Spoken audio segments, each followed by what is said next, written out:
OPS ஆதரவாளர் திரு நாஞ்சில் கோலப்பந்த் நம்மிடையே இப்போ இணைப்பில் இருக்கிறார். சார் வணக்கம், இணைப்பில் வந்தமைக்க நன்றி. நீங்கள் வணக்கங்க. இப்போ நீங்கள் எப்படி இதை பார்க்குறீங்க? இந்த கூட்டணி உழைப்பாடு எப்படி இருக்குது? இதில் வந்து ஓபிஎஸ்க்கு எங்கேயாவது ஒரு வாய்ப்பு இருக்கும் அப்படின்னு நீங்கள் பார்க்குறீங்களா? இல்லை சார், அதாவது இந்த மோடியை எதிர்த்து போட்டியிட்ட எடப்பாடிக்கு என்டிஏ கூட்டணியில தலைவர் பதவியை கொடுத்த அமித்ஷாவை கண்டு நாங்க வெட்கப்படுறோம். அதாவது 2024 யாரோட தேர்தல்? மோடி வரணுங்கிற தேர்தல். ஓகே. அந்த தேர்தல்ல எடப்பாடி பழனிசாமி எதிர்த்து நின்று வாக்கு கேட்டவர். அவரை கொண்டு வந்து என்டிஏக்கு தலைவராக்குறது வெட்கக்கேடு, அவமானக்கேடு, தமிழ்நாட்டு மக்களின் சாபக்கேடு. சரி, இப்ப யாரை ஆக்கியிருக்காங்க? பாஜக வந்து ஒரு பெரிய பாதாளத்தை நோக்கி படுகொலியில் விழுந்து விட்டது. என்ன நீங்க ரிவர்ஸ்ல சொல்ற மாதிரி இருக்கு? இப்போ எல்லாம் ஏடிஎம்கே பாதாளத்தை நோக்கி போயிட்டு இருக்குன்னு, நீங்க வந்து பாஜக பாதாளத்தை நோக்கி போயிட்டு இருக்குன்னு சொல்றீங்களே சார். பாஜக தான் சார் பாதாளத்துல போகுது சார். ஒரு எடப்பாடி பழனிசாமிய நம்பி உங்களுக்காக அண்ணாமலையை இன்னைக்கு மாத்தி வச்சுக்கிட்டு எடப்பாடி பழனிசாமி ஆனஸ்ட் பர்சன். அவன் சொன்னதை செய்யறாப்ல. அண்ணாமலை இருக்கிற வரைக்கும் கூட்டணி வைக்க மாட்டேன்டாப்ல. ஆனா பாஜக இன்னைக்கு எடப்பாடிக்கு அடிமையாக காலையில இருந்து உட்கார்ந்து அமித்ஷா வெக்க கிடையாது. ஒரு உள்துறை அமைச்சர் போய் உட்கார்ந்து எடப்பாடிய பாபான்னு கூப்பிட்டு அவருக்காக 4 நேரம் மாற்றி இந்த கூட்டணிக்கு அவரை தலைவர் பதவியை கொடுத்து இன்னைக்கு இப்ப எடப்பாடி விருந்துக்கு போற அமித்ஷாவை பார்த்து பாஜக தொண்டத்தை வெதும்பி எழுப்புறாங்க. இல்ல, இப்ப இன்னைக்கு யார கூட்டணி தலைவரை நியமிச்சிருக்குன்னு நீங்க நினைக்கிறீங்க? அண்ணன் ஓபிஎஸ் அவர்களை தான் நியமிச்சிருக்கணும். அவர்கிட்ட நாங்க தானுங்க கஷ்டப்பட்டு இருக்கிறோம். அதிமுகவே அவர்கிட்ட இல்லையே. கூட்டணிக்கு வரலையே. இல்ல கரெக்ட். இப்ப நீங்க சொல்றீங்க அதிமுக அவர்கிட்ட இல்லையே சார். கட்சி சின்ன அவர்கிட்ட இல்ல, கட்சி அவர்கிட்ட பேர்ல, கட்சி கரவேட்டி கூட கட்ட முடியாது. இல்ல சார், அதிமுக வழக்குல இருக்கு சார். இல்ல கரவேட்டி கூட கட்ட முடியாது. அது அந்த அளவுக்கு உறுதியாச்சு. நீங்க கட்சி கொடி கட்ட முடியாது. இரட்டை இலை சின்னம் கிடையாது.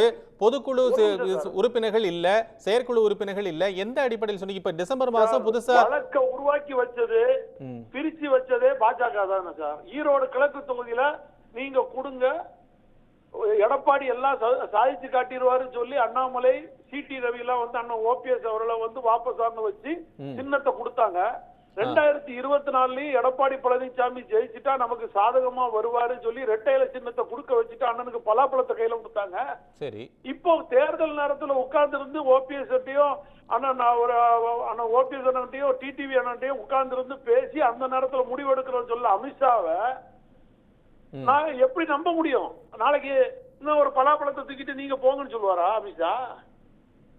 நாங்க அதை கேட்டுட்டு போகணுமா சார்? அடிமட்ட தொண்டனுடைய வேதனை சார். ஏற்கனவே எடப்பாடி தலைமையில் இருக்க அதிமுக பல தோல்விகளை கண்டு டெபாசிட் காலி. அது கூட போய் இன்னைக்கு வெட்கக்கேடாக பாஜக சேர்ந்திருக்கு ஒரு தலைவரை. அதாவது இன்னைக்கு பாஜக பட்டி தொட்டி கிராமத்துல பரவுச்சுன்னா அது அண்ணாமலைங்கிற ஒருத்தரோட பேரு இல்லன்னு யாரும் மறுக்க முடியாது. அந்த அண்ணாமலையே மாத்திட்டு நீங்க முக்குலத்தோர் ஓட்ட வாங்கிடலான்னு ஒரு முக்குலத்தோரை சேர்ந்தவரை கொண்டு வந்து தலைவராக்கி ஒரு திட்டம் போட்டு எடப்பாடி பழனிசாமி பேச்சை நம்பி அமித்ஷா இன்னைக்கு கையை கொடுக்கிறாரு. அவர் ஏற்கனவே மோடிக்கே மாலை போட்டு டாட்டா காட்டினவர் 2024. இன்னும் தேர்தல் காலங்கள் இன்னும் இது இருக்கு. இப்ப ரெட்டைலை சின்னம் தனக்கு சாதகமா வரணும்னு தீர்ப்புக்காக அமித்ஷா கையை பிடிச்சிட்டு இருக்காரு. இந்த ரெட்டைலை சின்னம் தனக்கு சாதகமா வரணுங்கிறதுக்காக அமித்ஷா கையை பிடிச்ச நாடகம் ஆடுவாரு எடப்பாடி. ஓகே, இது கூட தெரியாம அவரை கொண்டு போய் என்டிஏக்கு தலைவராக்குறாங்க அமித்ஷா. சார், ஒரு மாநிலத்துல சார் உங்களுக்கு நல்லா தெரியும் நாஞ்சில் கோலப்பந்த் சார், நீங்க அரசியல் பார்த்துட்டீங்க. ஒரு மாநிலத்துல வந்து இங்க பலமா இருக்கக்கூடிய கட்சி மட்டும்தானே தலைமையா இருக்க முடியும். நேச்சுரல் தானே இது.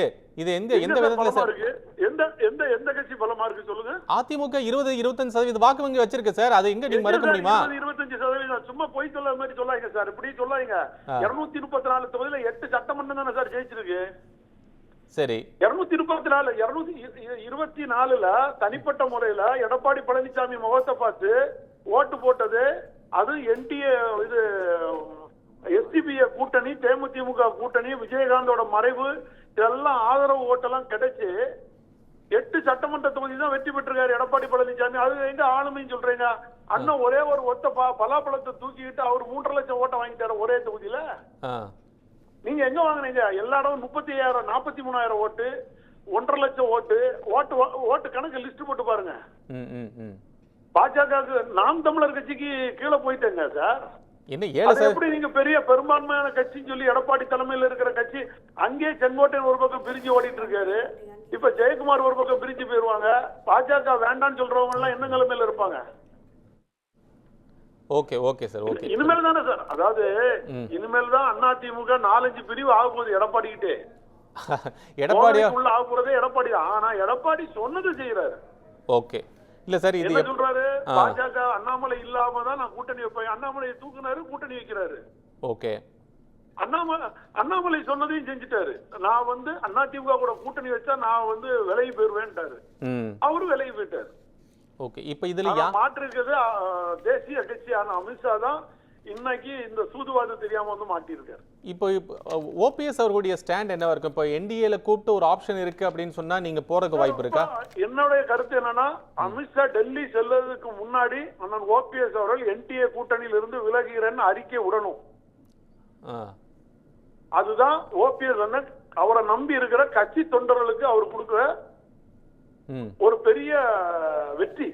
இப்ப நீங்க ஏற்கனவே டிசம்பர் மாசமே எம்ஜிஆர் அதிமுகன்னு ஒரு கட்சி பதிவு ஒரு நீங்க சொல்லக்கூடிய அதெல்லாம் ரூமர் சார். அதெல்லாம் அது யாரோ ஒருத்தர் போய் பதிவு பண்ணிருப்பாங்க. அது ஓபிஎஸ் அண்ணன் பண்ணிருக்காருன்னு சொல்லி அதிகாரப்பூர்வமா வரலையா? ஓகே ஓகே, இல்ல அதிகாரப்பூர்வமா இருக்கா இல்லன்னா உரிமை மீட்பு குழு அதுக்கு பிறகு உரிமை மீட்பு குழுல தான் கூட்டம் நடத்துறோம் அப்படி விட்டு போனா அந்த கட்சி பேர சொல்லிட்டு நாங்க ஏற்றிருக்கலாம்.